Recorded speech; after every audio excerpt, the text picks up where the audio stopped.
All right, well, 6:02, I'm happy to be here to introduce this upcoming conversation. Thank you all so much for joining us. My name is Mikiko James. I'm the Director of Programs at WIF, or Women in Film.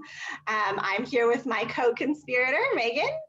I'm Megan Halpern, and I am Mikiko's, that's my official title, is actually Mikiko's co-conspirator, but I work at the Blacklist. And we're so thrilled that you do. The Blacklist and WIF have been hosting writing labs together since 2016. We're in our, I think, prime now. We finally know what we're doing. We're really thrilled with all the results and incredible participants and writers we've had join us over the years.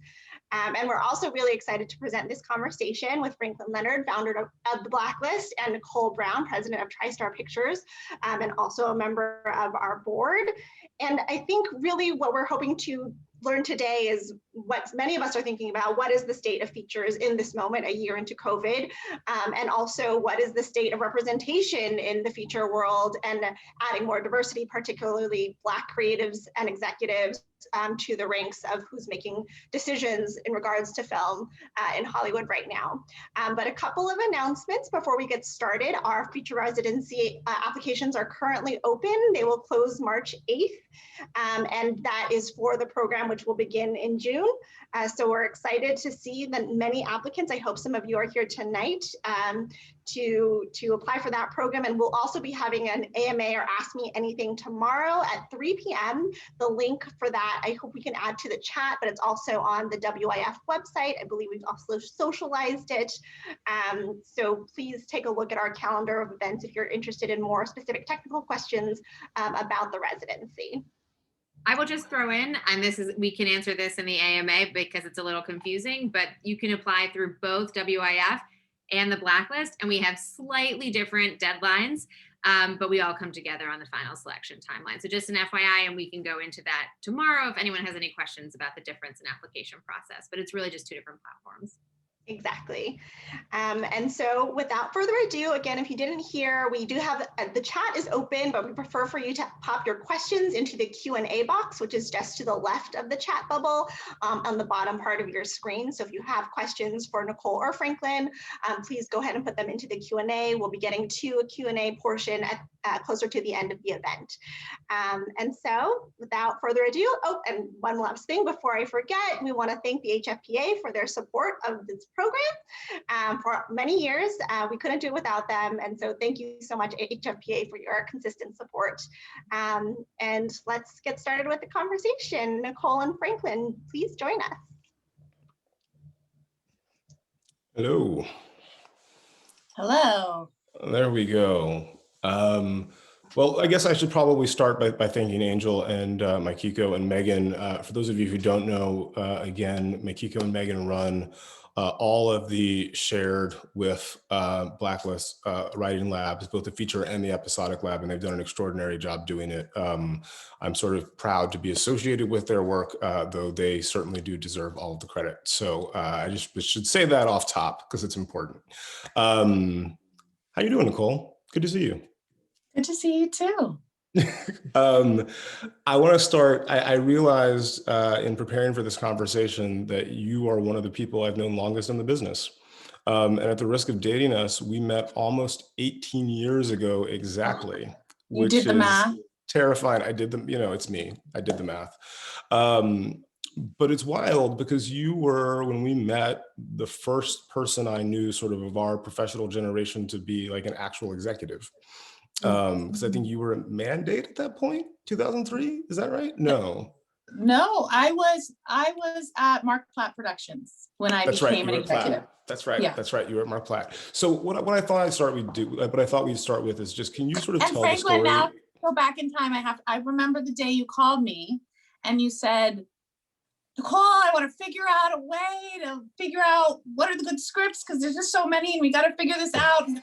Pick 10 scripts. And I was like, I remember being one of your original. You were one of the OG Blacklist voters. That's right. Mm-hmm. Absolutely. And that's quite a memory. And it was so fun to see that first list. And I just remember the excitement of all of it. That's right.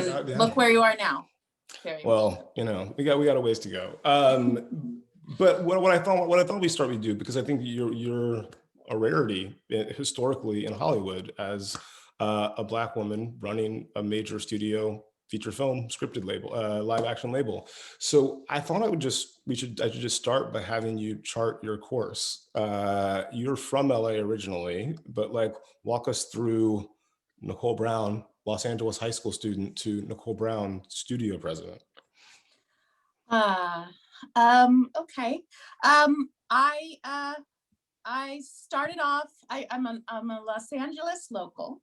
I actually grew up a block away from Sony Pictures and used to skate around the studio and ask the security guards if they were famous people. So I think I've always had a fascination with movies and stories and studios. And I actually was an actor when I was a child. It was something I forced my parents to do. They did not force me, but it was all I wanted to do. There was no sports, nothing else. I just wanted to perform. So they supported me in that endeavor. And I did that while I went to school, and I was still moonlighting a little bit as an actor while I went to college at Columbia University.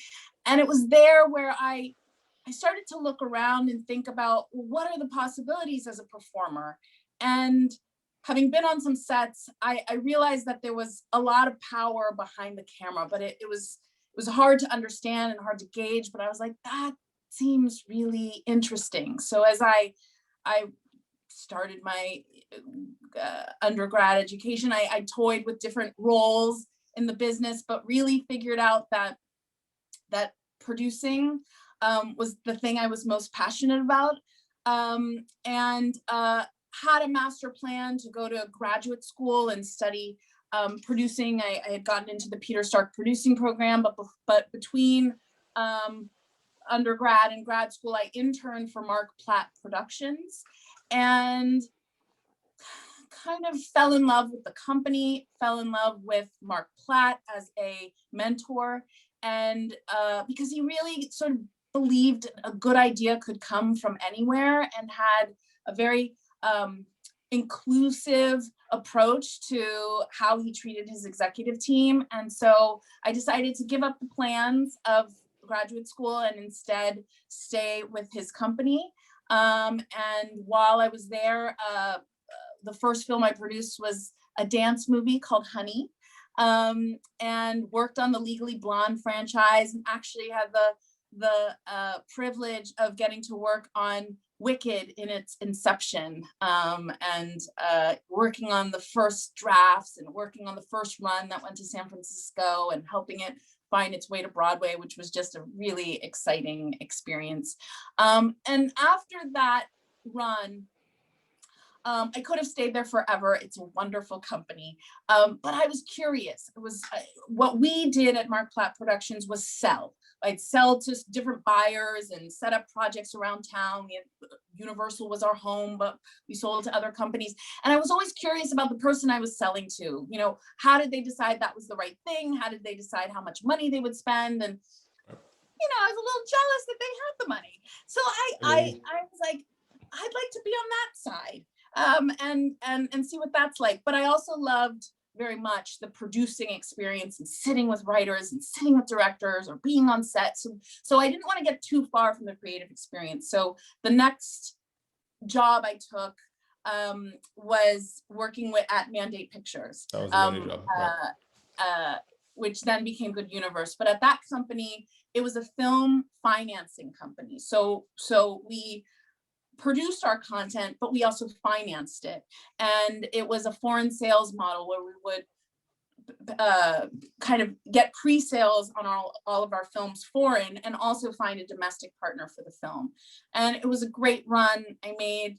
I worked on the Harold and Kumar franchise, did Drew Barrymore's directorial debut, made a film called Las Vegas, developed a really special relationship with Seth Rogen and Evan Goldberg, and started off with a film called 50-50, and then did a film called This Is the End, and then it did a film called Neighbors, and made horror films with Sam Raimi. And it was so fun because on one hand, I was still very producerial. I was on set, I was in the editing room, but I also had a huge tutorial in sort of being the bank for a film and having that fiscal responsibility, which for me, I'm so curious and enjoy that. It's stressful, but it's an interesting responsibility. Yeah. But while I was enjoying this job, the one thing I didn't get to do was be in the room to these companies that we sold the content to. So we would sell our films domestically to a Sony, to a Paramount, to a Universal, and then they would get to kind of determine the distribution process and the marketing process. And again, I was curious about what that other person was doing and how they made their decisions. And then I decided to take a job with Tom Rothman and restart TriStar, which would give me that opportunity to be on the studio side, but still be a really special label that championed story-driven content, director-driven content. And our vision at the time was to be the movies in between the tent poles. And that really excited me. And working with someone like a Tom Rothman also really excited me. And I've been at Sony ever since. And it's been a wonderful ride. There have been changes of leadership at TriStar, and in October of last year, the final change was getting the opportunity to run the division, and it is quite an honor and it's a lot of responsibility. But I'm enjoying it, and I'm enjoying the brand that we're trying to cultivate. And how do you think about that job? I mean, we talked about this one-on-one before, but like, what does it mean in 2021 to be running the division of a studio? What does it mean?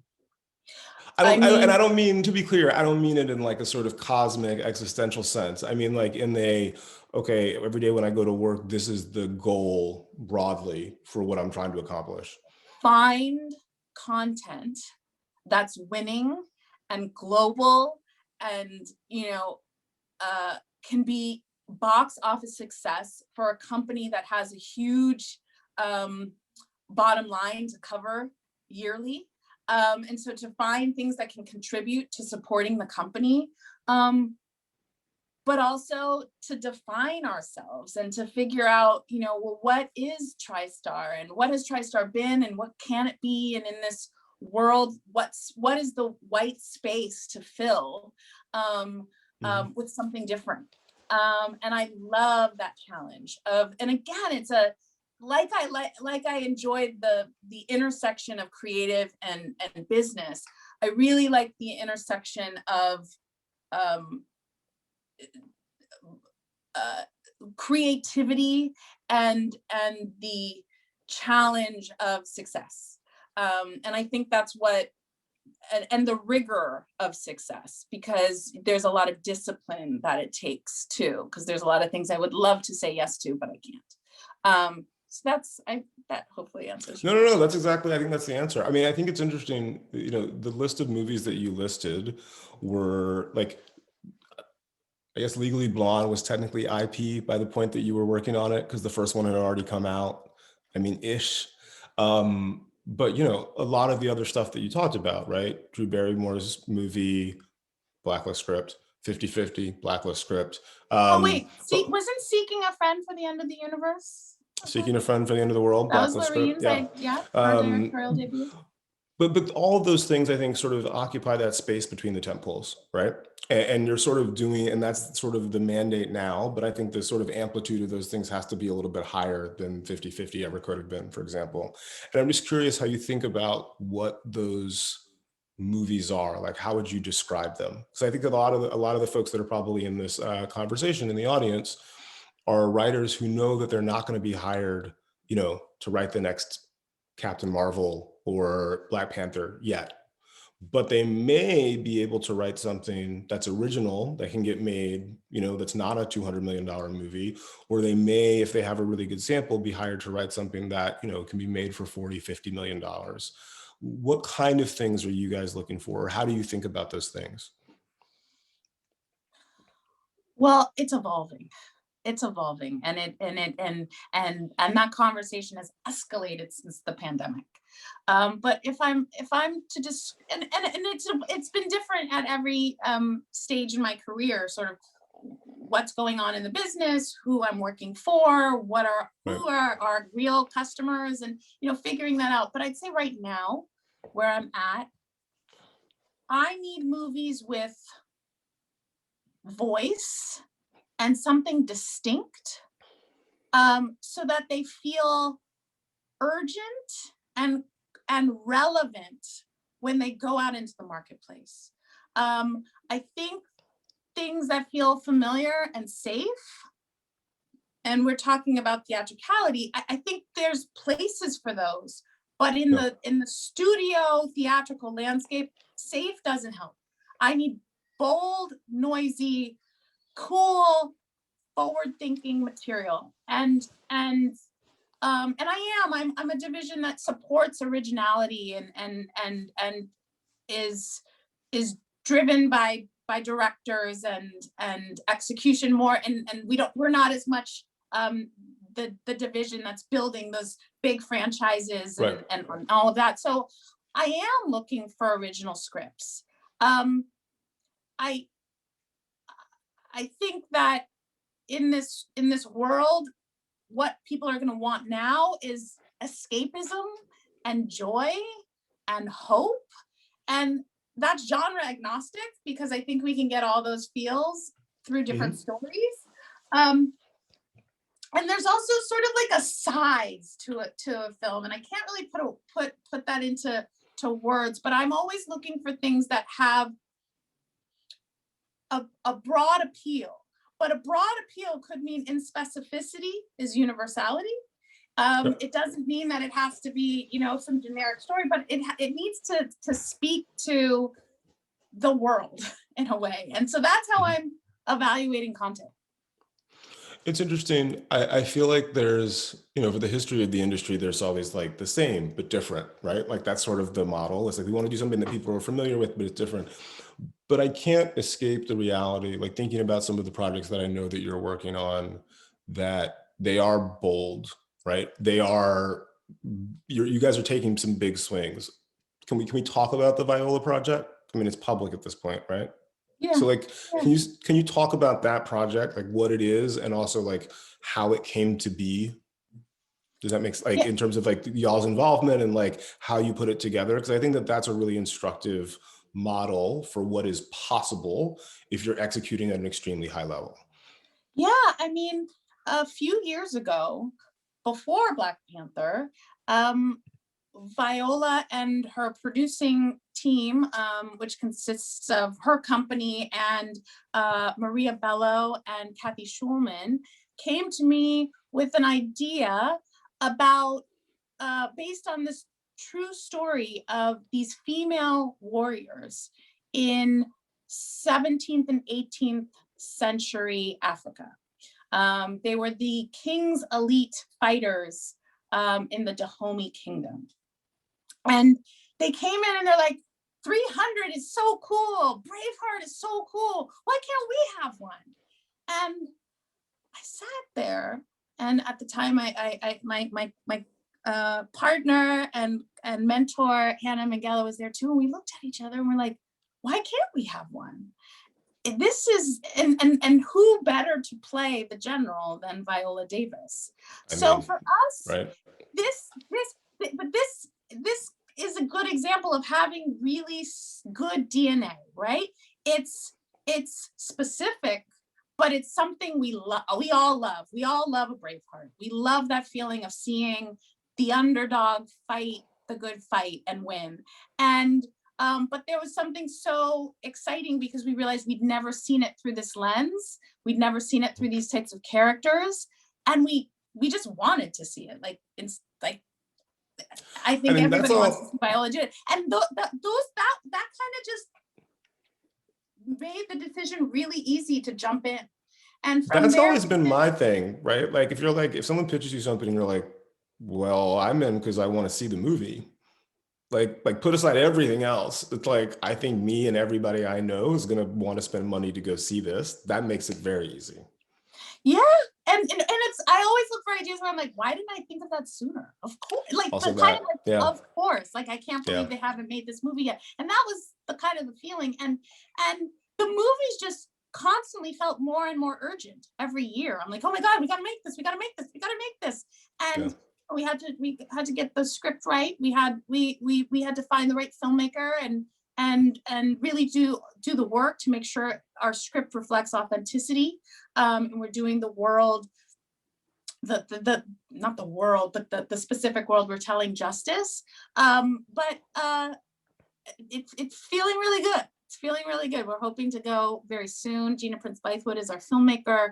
And I'm really proud of that. But another example of like finding something that was just so obvious but fresh, and a classic story told through a new lens, and how much opportunity is in that is our last film that we released, Happiest Season.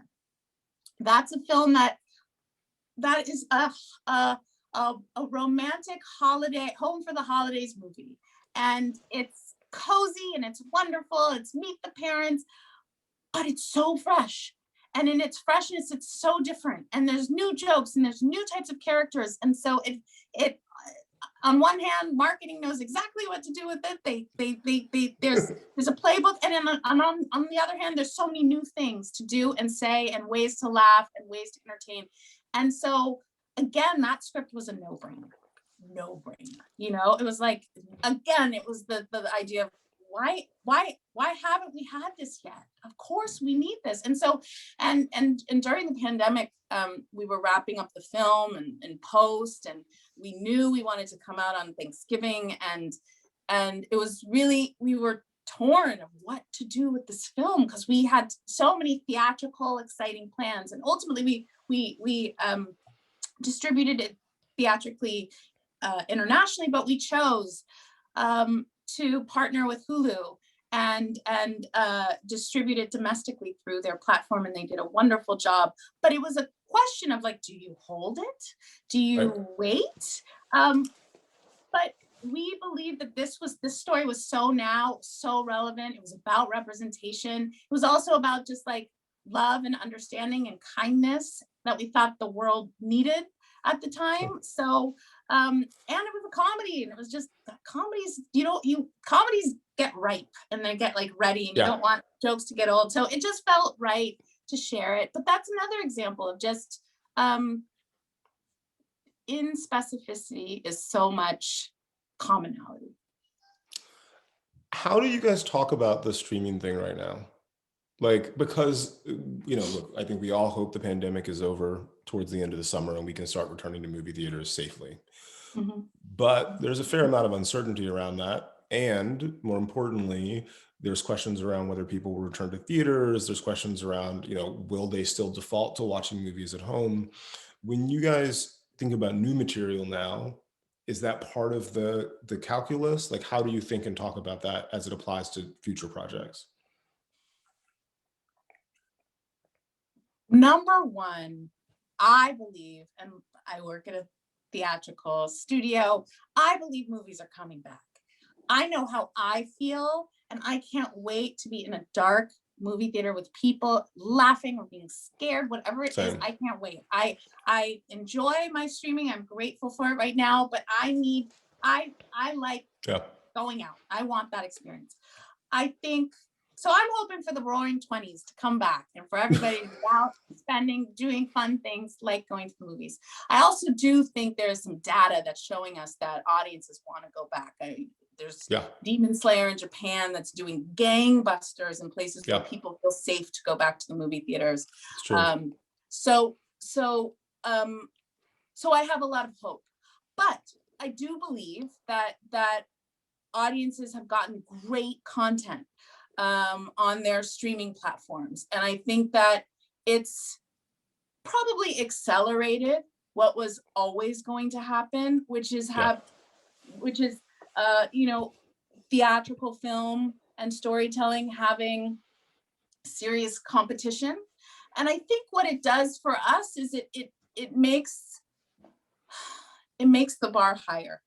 We have to create films that have more urgency, We have to make films that are not just good. They cannot, the good is gone. Yep. It's only Yep. great. They have to be fantastic. And I think going back to the idea of urgency, I think part of that is cultural relevance. They have to like speak to the now and be significant. You have to want to talk about it on Monday after you saw it on the weekend. And I think, or actually you have to want to talk about it right after. Immediately. So Yeah. You want to be able to text about it the second you watch it. Yeah. So I think it just raises our game, and makes us have to be more selective. I think you'll see a few less films being made because we've just got to be really sure and smart about what we're putting out into the world.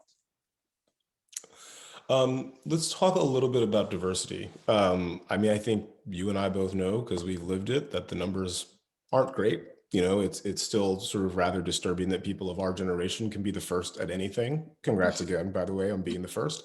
But it's odd. And if you look at the numbers on writing, it's even worse. Was it 4% of the top theatrical releases in 2019 were written by women of color, 4 Black and 2 Asian women. These things aren't new. I'm curious what you see on the horizon, though. Is that changing? What's your gut tell you, and what can we expect going forward? I think it's changing. I'm going to be optimistic. I think there used to be this idea that one person in the room was good enough. Yeah. I even think like even there was, you know, one woman, okay, we're good. And even the woman themselves might be like, I'm good. I'm not bringing up everybody else. That's gone. It's not just one person at the table. It's what seat do you have? How good is the seat? And how loud is your microphone?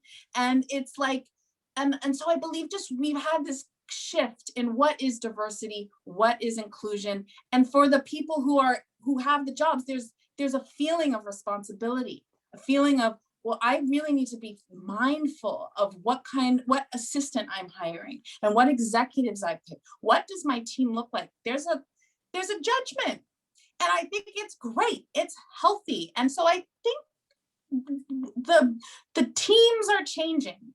And I think I believe that diversity in our stories is really gonna change when there's diversity at the companies and diversity in the leadership. And that there's not these holes, like there's a leader and then there's like some diverse assistant, but there's people everywhere. Right. And it's just comfortable and it's just obvious. It's not great by any means, but it's getting. Yeah, I think we should also stipulate there's the reality, but I agree with everything you said. Yeah. But I think it's so important that the leaders and the people who have benefited off the shoulders of others have a different mentality, that now we're like, we all have to be here. And I think that gives me hope that there'll be change. I think the analysis, and I think the Blacklist has been a big part of this, the analysis of our business, the statistics that we get, I won't call it shaming, but a real self-awareness of what we did this year and saying, that's not good enough, is very healthy. I think numbers are very powerful. And when you're in a business, numbers are just really make the good work you're doing really clear and the work that needs to be improved really clear. And we've clearly seen an uptick in the last 5 years of that. And I think it's trickling to the top, where people at the top are saying, this isn't good enough, change the way, figure out what you guys are doing good and figure out what you're doing wrong and improve, because I don't want these numbers to be the same next year. And so that, I think, gives me hope. I also think, you know, things like inclusion writers and things like, you know, the Oscars talking about requirements for certain awards. I think that creating systemic policy and creating targets is really healthy. And sometimes change is uncomfortable, and maybe at times there could be a little bit of an overcompensation, but I think that's part of transitioning to better business practices and becoming a better business and industry that reflects diversity. So I'm going to ask 2 more questions, and I'm going to encourage people to jump in the Q&A. We have a few questions there already, and we'll try to get to as many of them as we can. But if you do have questions, hop in the Q&A section of the Zoom and fire away there. I'm going to take a step back on 2 questions that are going to be particularly valuable, I think, for newer writers. One, when you read scripts, and this is throughout your career, not just in your capacity at TriStar, what are you looking for? And are there any red flags that make you immediately say, oh, no, right? What is it? Give us the mind of an executive. How do you read scripts? I joke and I say, if you put a picture on the front, I'm a little bit weary. And if it's like, there's a lot of description, I'm like, has this person mastered the art of screenwriting, or are we still kind of writing some novel? So those are like crass, easy things, but they really, I notice it and I get nervous. But when I read a script, it's a very pure experience, no matter how much of a veteran I can become. There's first just, how does it make me feel? How do I feel? It's true. Was it good? I feel the same way. Was it, yep. And like, do I want to turn the pages? It's something very, a script can feel natural, or it can feel like a chore. And so I first look for something that I like to read, because if I'm gonna champion this, I gotta share it with a whole bunch of people. So I would always, I realize I'm talking to writers, like, do workshop your script, get a lot of reads, and like trust the way people feel. And you know, after I give it this sort of very organic, touchy-feely read, I kind of then think about, like, well, what is the business of this story? Is it a comedy? Okay, did it make me laugh? Are there roles I can cast? Is it sticky? Is it big? Does it have, you know, some relevance or some theme that makes it a cut above? Does it feel new?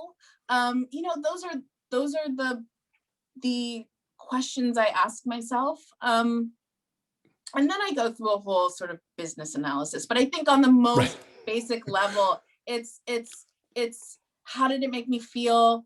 Am I satisfied by the end? Does it feel like a full journey? If it's funny, did it make me actually laugh? If it's scary, am I a little bit scared? Does it have new things I haven't seen before? Because if everything feels the same, it's like, even if it's good writing, it's like, I've seen it. So do you remember the period where everyone was writing like the Taken ripoffs, where it was like, you know, the grandmother is rescuing the kid, the mom, the like older sibling. Yeah, it was like the same script for 3 years. Oh my God, there's always that. Yeah. It's funny that the way you talk about it is basically identical to the way that I talk about it, which is like, I just give me the experience of watching a good movie when I read the script. I just want to feel something. It just needs to be the kind of thing that I want to tell other people about as soon as it's done. And then there's an analysis of like, okay, can I get this made? Who would I put in it? What's the business case, etc. Chris Rock has this hilarious thing. Someone asked him this question once when I was in the audience. He was like, look, if I'm hungry and I'm reading your script and someone offers me a sandwich and I choose the sandwich, I'm probably not coming back to your script. And I think it's pretty accurate, right? Like, because when you're reading a script that you love, everything else sort of fades away and you just want to be in that world. And then when it's done, you feel a little sad that you can't spend more time there. Yes. I mean, and then you're just like, okay, I have to figure it out. But like, that's the sort of initial test. That's what I look for. Like, if I want to stay there, or if I kind of, read the end again, like, then you're cooking. Then you're, like, worst case scenario, you may not sell the movie, but you're definitely getting a meeting and someone's going to want to work with you, is sort of the way I always think about it. It may not be that movie getting made, but like you have my attention then. Yes. And there are scripts that sort of fall off the cliff somewhere. Like, it's good. It's good. It's good. And like, you get to the middle. And just like, what? Yeah. And also, if I know there's problems when I don't understand. because I know I'm smart. Sorry, I know I'm smart. So I'm like, You are. why is this confused? Like, that's a really big red flag. Again, it comes from a very organic place. It's like, why did I need to read that page again? There's something not working here. So I really, it's so funny because in my beginning of my career, I went to college, I studied film, I learned the inciting incident and the midpoint and the third act. I learned all the nuts and bolts, and I probably when I started, I was looking at it from a very technical place, but I've evolved to like just like Entertain me. Just entertain me. take Yeah. me, and like if it does, then let's talk. It's true. And so the sort of second part of that question is, okay, let's say you read a script like that and you have a general meeting with somebody. I don't know how many general meetings you're taking now, but theoretically, if you did, what are you looking for in those conversations? Like, what's the difference between a good general meeting that makes you say, this is somebody I'd like to work with, and I don't know, let me find somebody else that I'm really enthusiastic about? What a good question. I think a good general meeting that stands out for me is, I'll often want to know more about like where the idea for the script came from, or like what their personal connection is to the story. And oftentimes I'm really inspired by people that get weird, like get kind of these left of center ideas, but found really interesting meaning and have like added a layer to my experience of the script through their sharing or through their process. And so they've shared a piece of their brain with me, and I like their brain. And those people make me really interested and make me confident that if I gave them another strange idea or a puzzle piece or a riddle or an article or a book, they could kind of crack it in some interesting, similar ways. So it's almost that, and I actually believe if I'm taking a meeting with a writer, they're all probably pretty brilliant, but it's me kind of understanding how they work, and they're able to kind of share it in an organic way. I think that makes a good meeting. And I also think somebody who I feel is mature about feedback or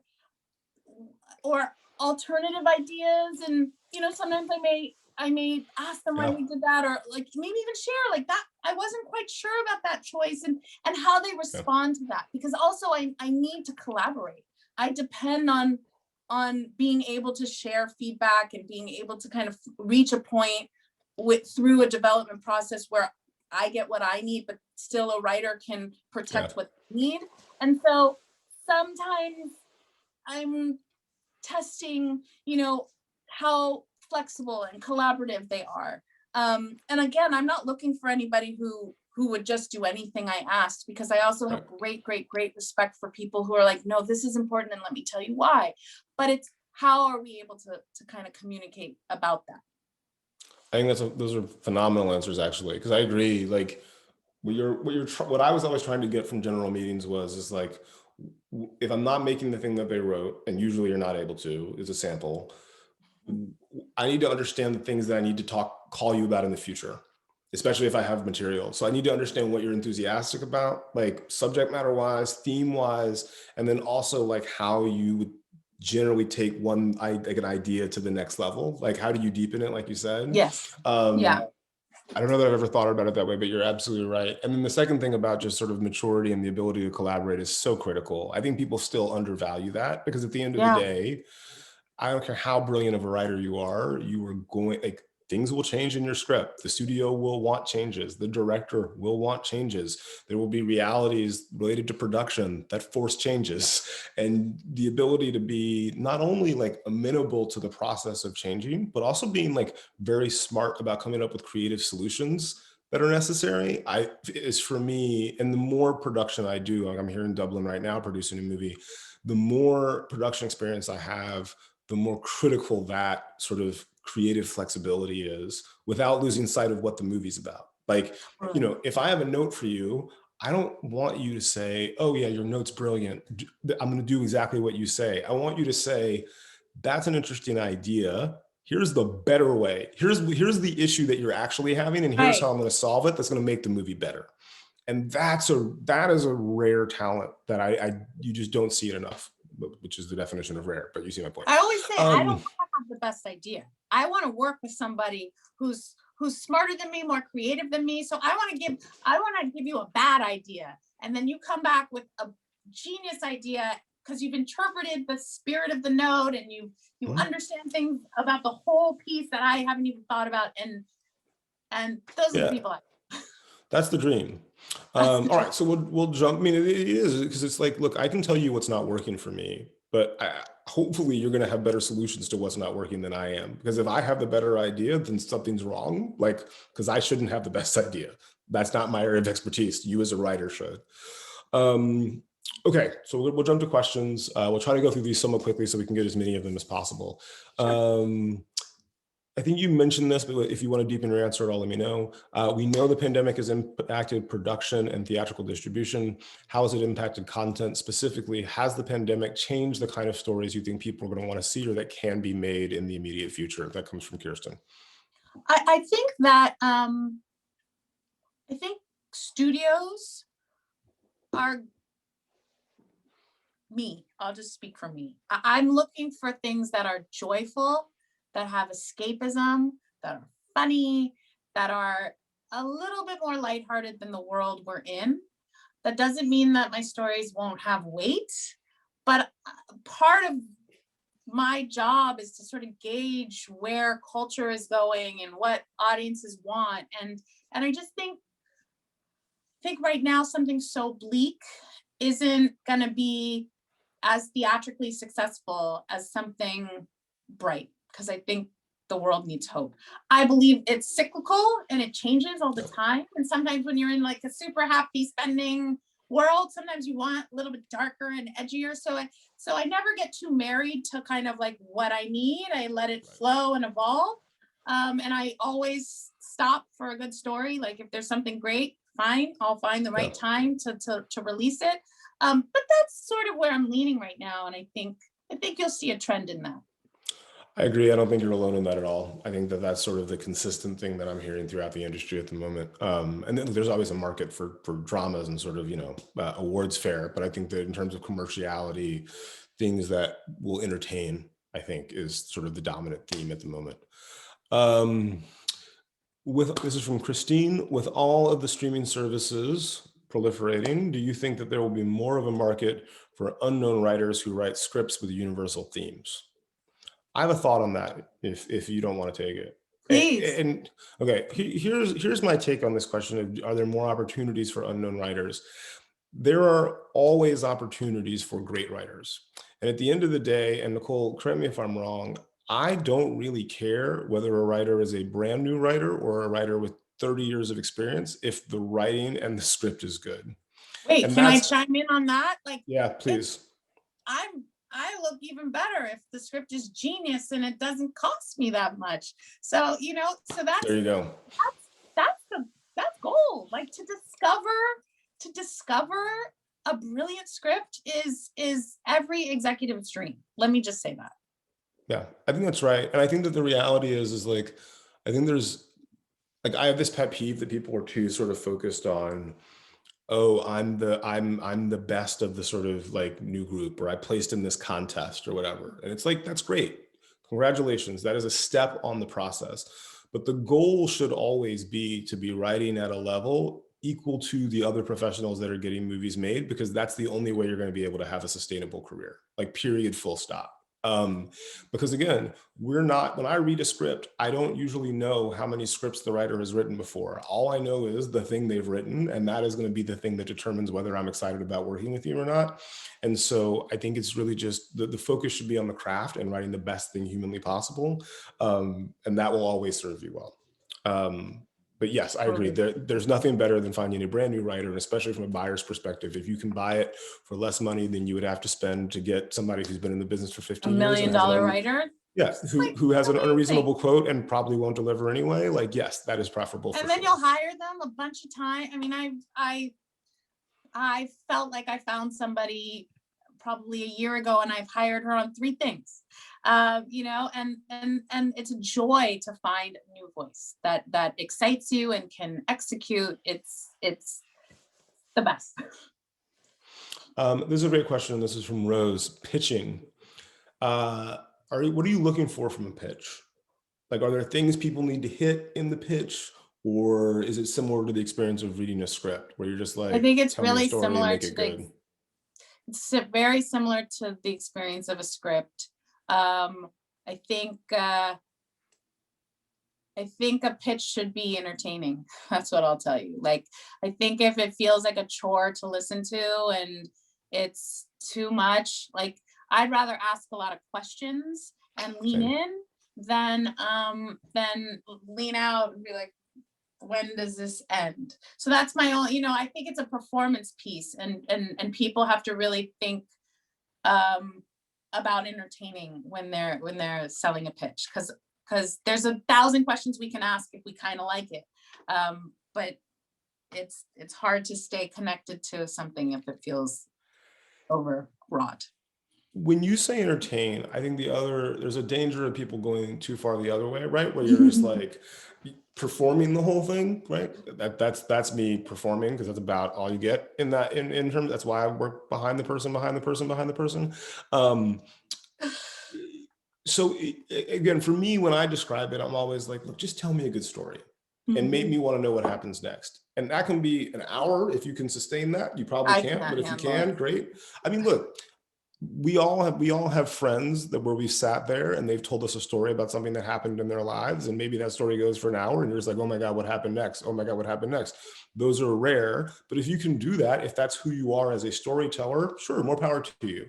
But realistically, 10 to 15 minutes, and then let me ask questions at the absolute most, right? Probably. Yeah.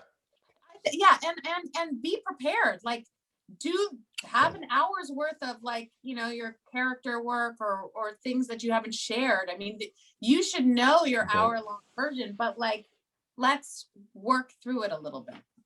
Yeah, I think it's a really good point. It's like, if I ask you a question, you should know your world intimately enough that you could give me a half an hour answer if you so chose. If I kept pushing in that direction. And there's a lot of writers who'll say, you know, I wanted it to be concise, so I pitched you the A plot. But let me tell you, you're asking a really good question about sort of this relationship, and you know, and they go into the beats of that. So again, I think the best pitches are interactive. There you go. This is a quick one from Raquel. What books would you recommend to a writer starting out, if any? See, this is the thing. I don't remember them. I did, by the way, neither do I. You should answer this question, Franklin. Yeah, I mean, look, I actually don't recommend any screenwriting books. My recommendation, and I'm stealing this from Scott Myers, who's the sort of official screenwriting blogger of The Blacklist: read scripts, watch movies, write pages. That's it. And if you do that enough and you focus on the study of the reading of those scripts, good and bad, by the way, same with movies, same with the writing, you do that enough, you will begin to interpret and sort of internalize a lot of the things that make things good and make things bad, and come into your own voice. I think that's such good advice. I also don't know many great writers who are not big readers and big watchers of movies and television, right? I just don't know anybody who's not like enthusiastic about watching things, enthusiastic about reading. But that's why you get into this business. You don't sort of do that to not watch movies and not read, you know, books and things like that. So I don't know if I'd recommend any screenwriting things per se. Yeah. All right. What else we have? I actually, from Jamila, are you more likely to ask for a film treatment or the film script? What should a writer have on deck ready to go? Script. If you finished a script, you did the work, I can make a decision, it's there. There we go. So yeah. I agree. Have there been scripts that you have passed on that you later felt regret about? And when that happens, you don't have to name them, obviously, but like, what changed your sort of thinking in retrospect? And that comes from Julia. Well, I think when you've been doing what I've been doing long enough, there's always the script you passed on, the spec you passed on that sold for so much money, and you question your taste, you question your instincts, you question, oh, did I not think about it this way, or could I put this person on? It's a few of those. But I don't know. I'm not really a person who looks back. I just keep looking forward. And I think there's enough material out in the world that they'll be doing. That's kind of my attitude. I don't sort of operate from a place of like of scarcity. I'm like, there are a ton of great scripts. So it's really just about finding them and putting those together. If somebody else finds one and makes it good, I can watch it and not have to be the one that made it and enjoy it that way. Coming, Franklin, from like what we were saying about it is instinctual. So if I wasn't there, I would have forced it anyway. It would have been artificial for me. Once I say yes to a script, I'm with it for forever. I have to be with it when there's drafts that come in that aren't good, and I have to stay inspired. Like, what's that North Star that I'm still trying to build and kind of keep it on track? I have to stick with it when the director comes in and we're struggling again to find the story again. We've gone a different way, and then you put cast on, and it can fall apart, and you have to put it back together again. So if I really didn't see it in the beginning and I had to force myself, it probably wasn't for me. So it's better to just find the things you love. I agree completely. So this question comes from Emily. I think it's an interesting one. There are scripts that one may love, but you might not think it's profitable. How do you decide when to take a risk? I'm going to ask, that's the original question. I'm going to ask the question slightly differently because I think I know the answer and you can tell me if I'm wrong. Would you ever greenlight a script that you did not have at least a significant amount of confidence could be profitable? No. Right. No, it's just not my job. Like, it's not my company's not built for losing. Like, we are built to really believe in our content, believe that there's a way to monetize the value. But if I love it so much, I will try my best to kind of figure out a way to manage that risk. Is there a price point at which it does make it safe, or there's different ways to monetize it as it goes downstream in our system? So I'll try my hardest to kind of massage the model and the business plan for the film. But if it doesn't make financial sense, then I'm not doing my job. Yeah, I mean, I think that there's this sort of myth of like, oh, I read this thing, I love it, and so I'm taking a risk on it because of the love. And that has not been my experience at all. My experience has been, if I love something, you have to try to build a model that de-risks it within that business those business constraints. But it's never, I just love this thing, so I'm going to take a risk. Like, I think by nature, anytime that you are committing significant capital to an investment, you are trying to de-risk it. And fundamentally, though this is an art form, from a business perspective, it is an allocation of capital to a risk asset in the hopes of making money back and sustaining a long-term business.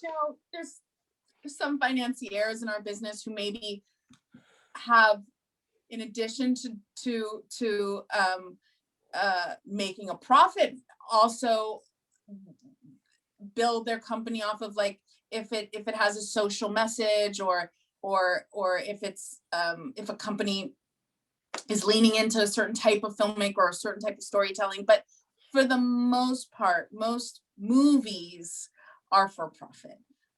So they've got to fit into a business model.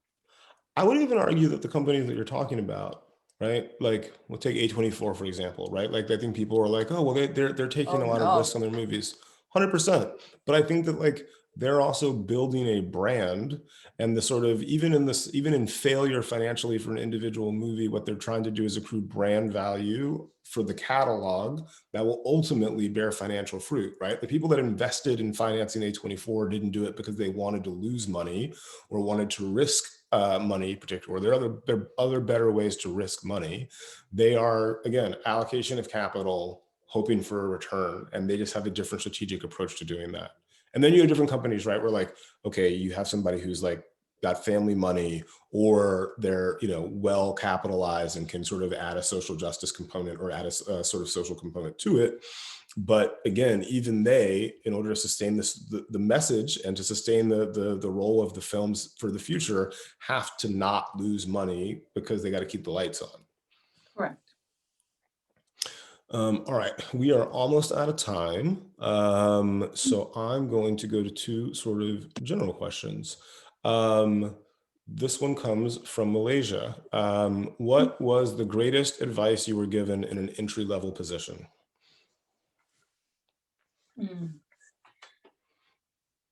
Okay, I remember this. Someone said to me, do your job 100%. Like, do it good. But if you have any room, do the job above you. And maybe this is better for, you know, if I was talking to a bunch of execs, but maybe there's some execs out there. But I thought that was such good advice, because I really, in order to get where I am now, I always did my job 1,000%. And I always made sure everything that everybody needed from me was done. But then I played and pretended that I had that job above me. And I think that kind of feeling of bravery and reaching out and doing something that's a little outside of like what you're supposed to do helps you actually be ready to be seen in higher levels. But you don't want to do that other thing without doing what you are supposed to do well, because I think you got to knock out the actual job first. Yeah, exactly. But it was something that was said to me, and I realized I've always been doing it, and it's really helped me be seen and move forward in the business. And then the other thing I'll say, which I think maybe is a little bit more apropos to writers, is run to the ball, because the ball's not going to come to you. And I think like it's so simple, but I think about it all the time. Like sometimes I'm sitting back like, why is this not happening? Because I'm not going to the ball. Go to the ball, especially for people, like for brown people, for women. We have to be aggressive, and we can't be afraid. We have to be smart, but we have to go to it, because they're not going to give it to us. And that's okay. I'm not mad. I'm just going to run. I agree. The other really good advice I got early on from me was like to become an expert at something. Like have a thing that it's kind of how the blacklist happened. I was like, the thing's going to be writers. Might have been a miscalculation for my career long-term. We'll see. But it was like, have a thing that people know you by. Right. So it's like, if you're the person that loves comic books, be the comic book person. And this was before comic books, right, were a thing. And then all of a sudden everybody cared about comic books. And all of a sudden the people that we came up with who knew comic books cold were in demand. Horror, same thing, you know, romantic comedies, whatever it is. And you never know what's going to be in vogue. So do the thing that you actually care about, that you can make yourself an expert in, because eventually it's going to come around. And that's when you can sort of really move. I think that's probably true of writers too. Like, figure out the thing that you write and write it really well, because when people need that, they will know who to call. Okay, last question, and this is sort of a meta question, but I think it's a good one. What is one question that you've never been asked in this sort of context that you're just like, I'm surprised no one's ever asked me that? I'm not good with this. It's an annoying question, but here's the other way to ask it.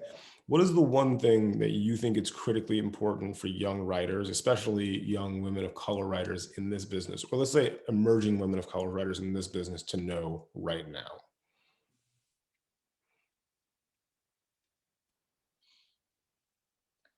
That their perspective is something we really want to hear and see and champion.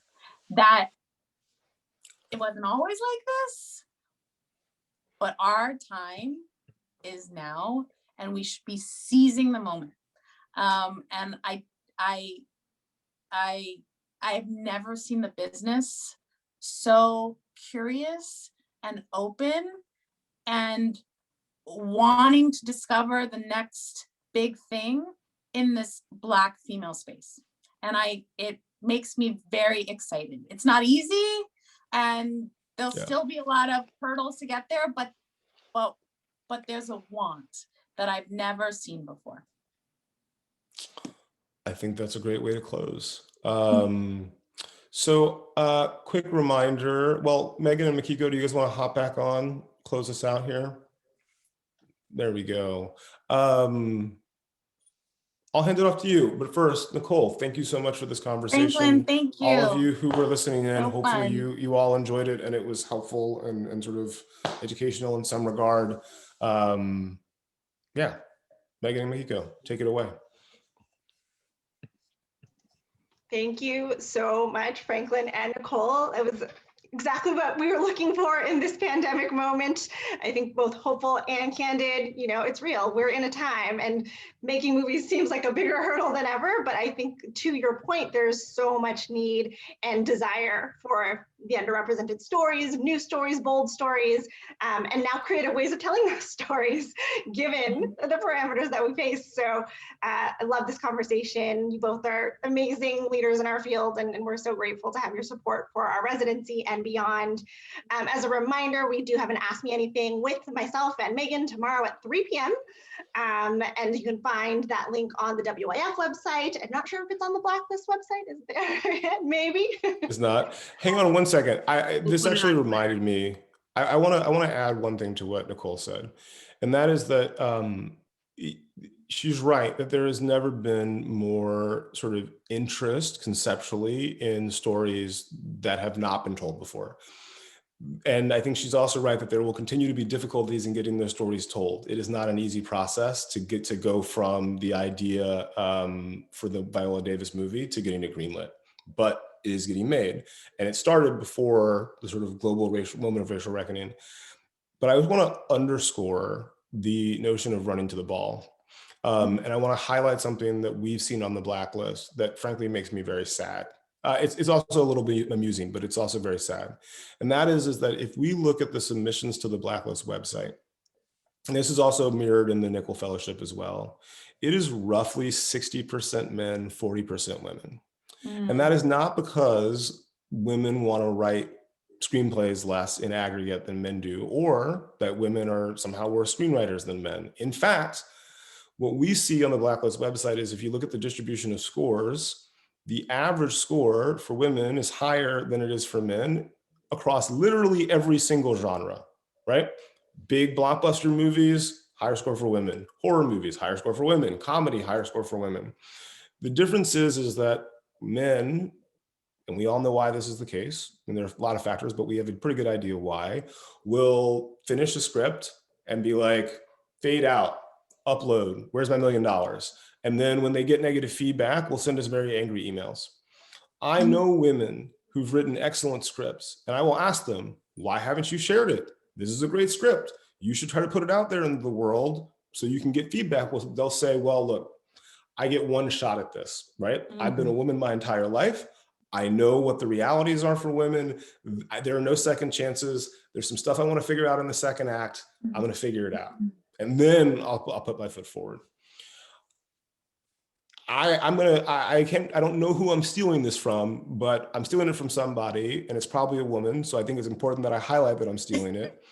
But I encourage you all to carry yourselves with the confidence of a mediocre white man, especially when it comes to putting your scripts out there.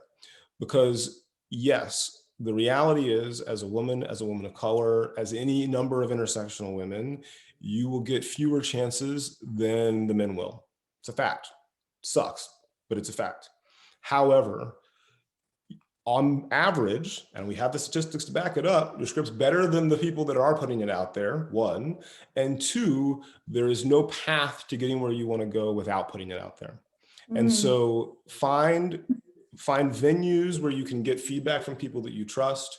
The Blacklist is structured to be one of those, but use at your own discretion, and caveat emptor, do all of your research, ask us questions as you need them. But please, Nicole said it, I will say it, ask anybody in the business. We do want to hear your stories. We want nothing more than to find great writers from non-traditional backgrounds right now. And I say that both because it's an important thing morally and ethically, but also because it's good for the business financially. Those movies, those stories, and again, the stats back it up. Women-driven movies, higher profit. Stories about people of color, higher profit, right? Please, we do want your stories. Please share your stories with us. And we, and when I say we, I mean the 4 people here and probably people that we know, will do our best to protect those stories and you as the people that write them. There are no promises. I'll say, just from a studio perspective, we're reading what's on the blacklist. Like when that list comes out, I ask all my executives, what's the scripts? Like, who's read all of these? Are there any movies we should make? Like, it really has a serious currency in our business. And we really value people who are on this list and we use it. So there you go.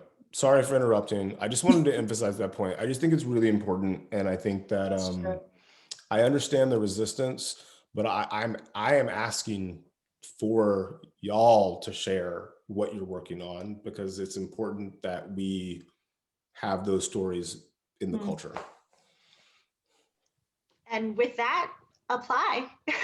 You have over a week to do so. Get your stuff up on the blacklist, apply to women in film programs, and by all means, keep writing and tell us your stories, because again, it's the only way that they're going to get made. So thank you again so much, Franklin and Nicole.